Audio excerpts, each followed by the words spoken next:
Bonjour à tous, alors aujourd'hui je vais vous montrer un tuto pour faire une plaie ouverte en effets spéciaux. Ensuite, on va venir prendre une spatule métallique ainsi que son pot de wax.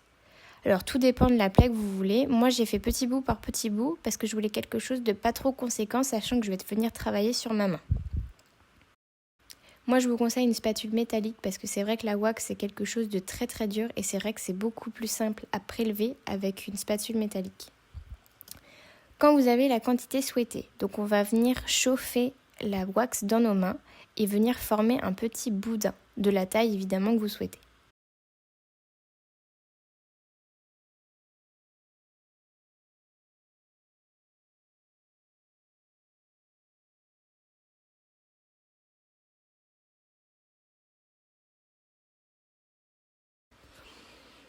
Quand la longueur et l'aspect de votre boudin vous plaira, vous allez pouvoir commencer à l'aplatir avec vos doigts, ainsi que prendre une spatule et de la vaseline, ou de la crème hydratante en fonction de ce que vous avez chez vous.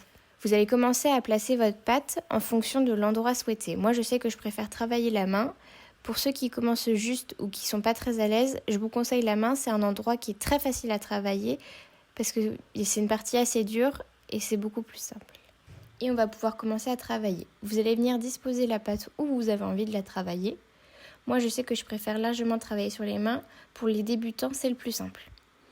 Donc, vous allez venir avec un peu de matière sur votre spatule, commencer à appuyer légèrement sur les bords pour essayer de fondre votre peau ainsi que la pâte. Vous faites petit à petit, il faut penser que la wax, quand elle est chauffée, elle colle et elle peut vite se déchirer. Alors on y va tout doucement avec le bourron de la spatule.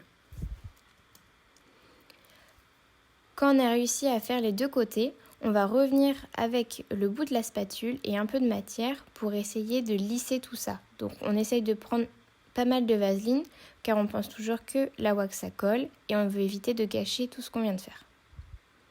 Donc on va venir tout aplatir.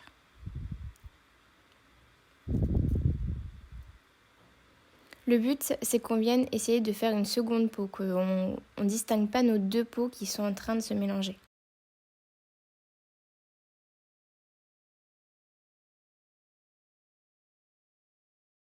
Quand on a fini, que le résultat nous plaît, on va venir prendre un scalpel, le mien ne coule pas évidemment, et on va commencer à tracer la plaie.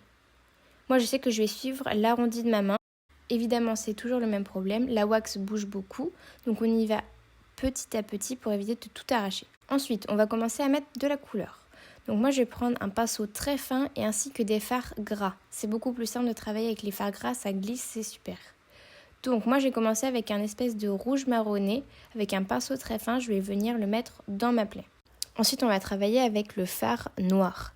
Donc, c'est comme le rouge, on va le mettre dans la plaie, sauf que le rouge, on l'a mis un peu partout. On l'a mis à l'intérieur, sur les côtés, sur les parois, alors que là, le noir, nous, on veut juste que ça crée de la profondeur, l'illusion s'est vraiment blessé profondément, et on va le mettre que au fond de la plaie. Quand c'est fait, on va pouvoir prendre un fard jaune marronné encore une fois. Donc lui, je vais le mettre que sur l'extérieur, sur les parois, pour donner cet effet de « je me suis fait mal », mais pas dans l'instant T. C'est vraiment en train de tourner à l'inflexion.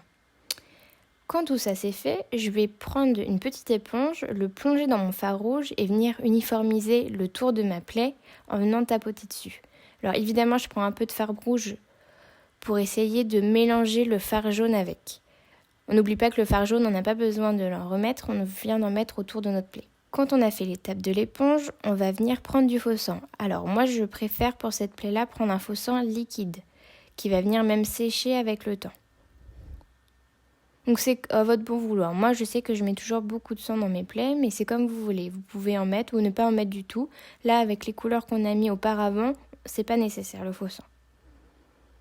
Je vais venir avec un petit pinceau très fin disposer le sang dans toute la plaie.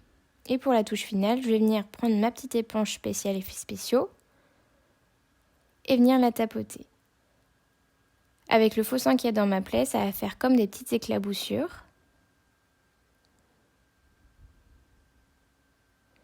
Et pour rajouter encore un peu plus de gore, on va venir rajouter sur l'éponge du faux sang coagulé.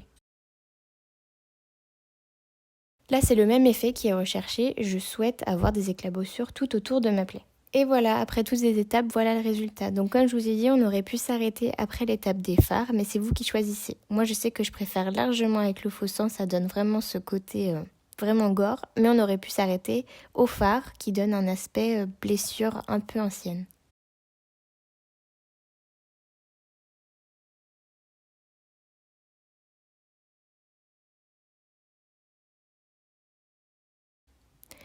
Voilà, j'espère que ça vous a plu et on se retrouve bientôt pour un autre tuto.